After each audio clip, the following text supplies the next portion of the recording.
স্বাধীনতা 55 বছর পর প্রথম কোনো এয়ারपोর্ট পেলাম যে এয়ারपोর্টে आपका घर आ गया हूँ बांग्लादेश से देखने कैसे है आपका पाकिस्तान। এখন বাজে 1:30, প্রায় 4-5 ঘন্টা আমাকে এখানে ওয়েট করতে হবে। যতবার ইমিগ্রেশন এক্সপিরিয়েন্স রেকর্ড করতে চাই ততবারই মানে নষ্ট হওয়া না। কিছু কিছু হোটেলে বাংলাদেশি বা বিদেশি অ্যালাউ না, এরকম কিছু হোটেল আছে। দেখেন ভাই কি ছোট ছোট ओके अस्सलाम वालेकुम जी, welcome back to my channel. Hope आप सब बिल्कुल ठीक ठाक होंगे। मेरा नाम स्पैन है, आप देखिए स्पैन रिएक्शंस बंगला। यहाँ पे जी बांग्लादेशी ट्रैवल कर रहे हैं ढाका से पाकिस्तान। अब यहाँ पे इनका ये ट्रैवल एक्सपीरियंस कैसा रहा, पाकिस्तान इनको कैसा लग रहा है। अभी ये रिसेंटली पाकिस्तान में मौजूद हैं। लेट्स सी, बहुत इंटरेस्टिंग वीडियो है। आई एम श्योर आप लोगों को देखने का बहुत मज़ा आएगा।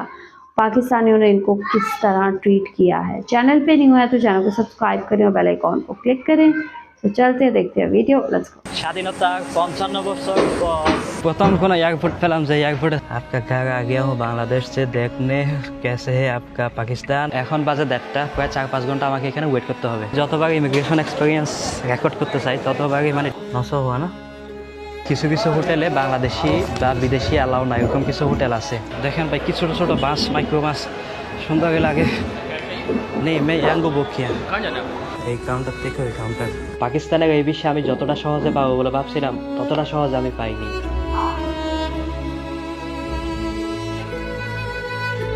1947 সালে এক দেশ, 1971 সালে হয়ে যায় বিভক্ত।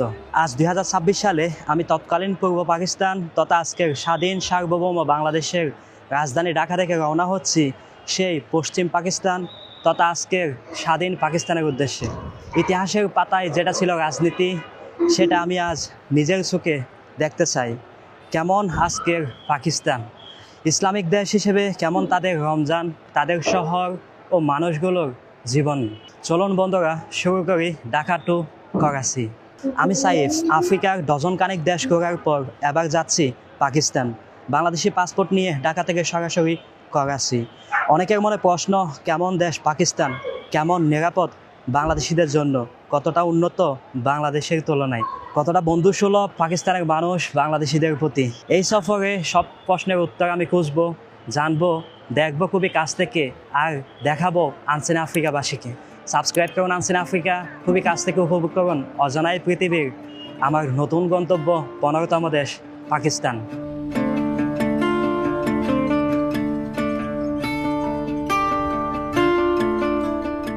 বাসা থেকে মাত্র 25 মিনিটের পথ, আসতে পাক্কা 2 ঘন্টা লাগলো। এয়ারপোর্টে এসে পৌঁছালাম অবশেষে। 8টায় আমার ফ্লাইট, এখন বাজে 6:45। Biman Bangladesh airlines, Dhaka to Karachi direct flight. Flight cost কত জানাবো, আর সবচেয়ে বড় কথা হলো ইমিগ্রেশনের কি বিহেভিয়ার, সেটাই প্রথমে এক্সপিরিয়েন্স করব। খুবই হজবরল অবস্থা, যেদিকে যায় দীর্ঘ সারি, লম্বা লাইন, আর এদিকে ফ্লাইটের টাইমও মোটামুটি শর্ট হয়ে আসছে দেখে।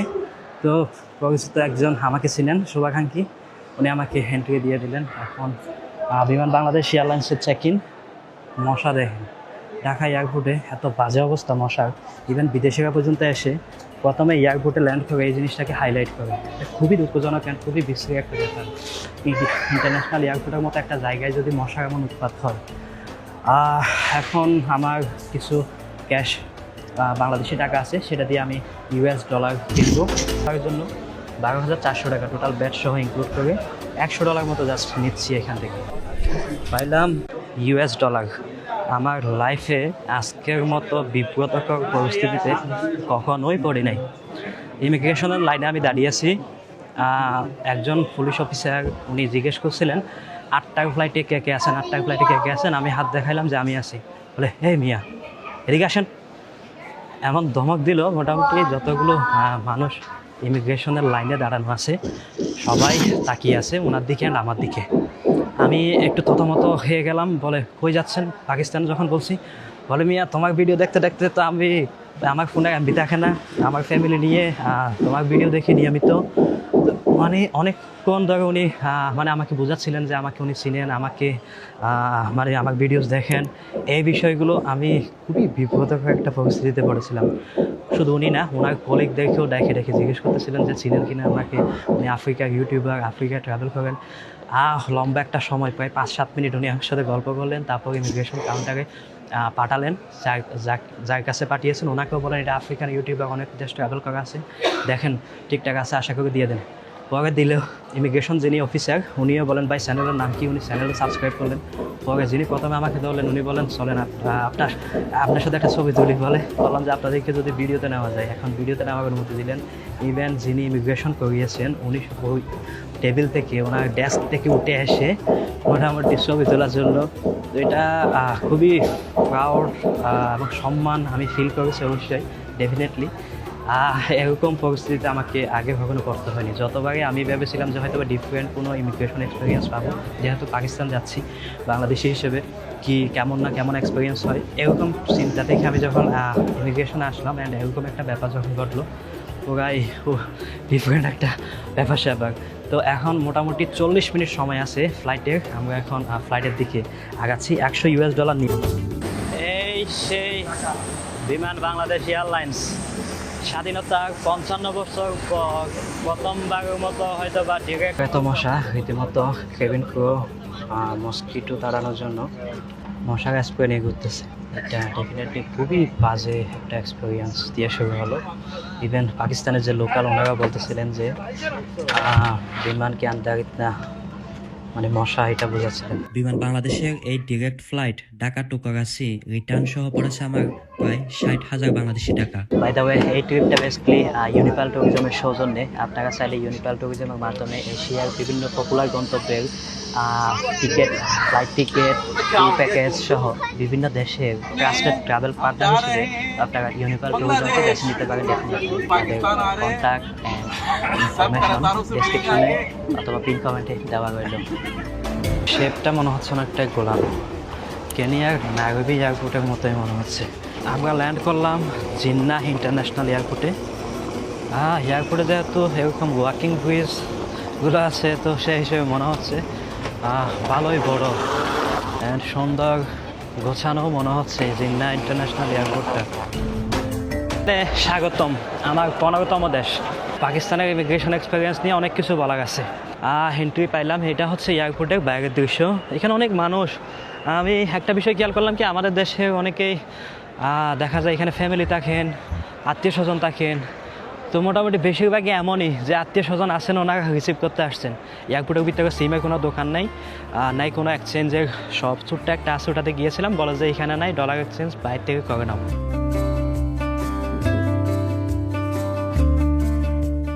এখন বেসিক্যালি ডলার এক্সচেঞ্জ করবো আগে। আসসালামু আলাইকুম। ডলার क्या प्राइस है? $100। পুরো এয়ারপোর্ট মিলে মাত্র একটা মানি এক্সচেঞ্জ পেলাম, যেখান থেকে $100 ভাঙায় নিলাম 279 রুপিয়া করে $1। 27,900 রুপি পেলাম $100। এখানে ওভার সিস্টেমে ইয়াঙ্গো চলে, যে ইয়াঙ্গোটা আমি মোজাম্বিকে ইউজ করতাম ওই সেম ইয়াঙ্গো এখানেও চলে। 732 টাকা দেখাচ্ছে এখান থেকে আমার ডেস্টিনেশনে যাইতে।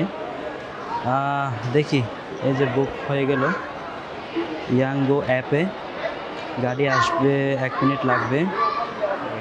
আর ইমিগ্রেশনে ভালো একটা ভোগান্তি গেল, কারণ প্রথমে আসছি, এসে ফরেন পাসপোর্টের লাইনে দাঁড়াইছি। 3-4 জন ছিল, 3-4 জনের পর আমি আসছি। বাংলাদেশি যখন বলছি পরে ফার্স্ট কাউন্টারে পাঠাইলো।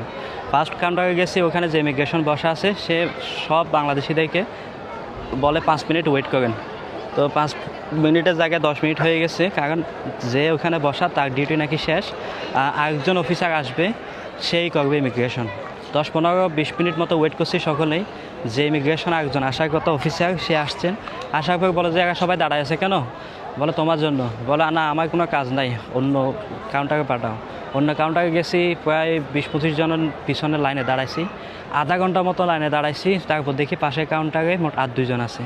পাশের কাউন্টারে গেলাম, গিয়ে আমি যখন দাঁড়াইছি বলে যে কোথায় থেকে আসছো? আমি বলছি বাংলাদেশ থেকে। বলে কোন লাইন থেকে আসছো? বললাম পাশের লাইন থেকে। বলে ওই পাশেই যাও, কারণ আমি চলে যাচ্ছি, আমার ডিউটি শেষ। আবার গেলাম ওই লাইনে গিয়ে আর 5-7 জন মতো বাকি ছিল ওই অবস্থায়। বলে এখানে লোক বেশি হয়ে গেছো, তোমরা ওই পাশে যাও, তাড়াতাড়ি হয়ে যাবে। ওই পাশে গেলাম। ওই পাশে যাওয়ার পর আমার সিরিয়াল আসলো, পাসপোর্ট দিলাম।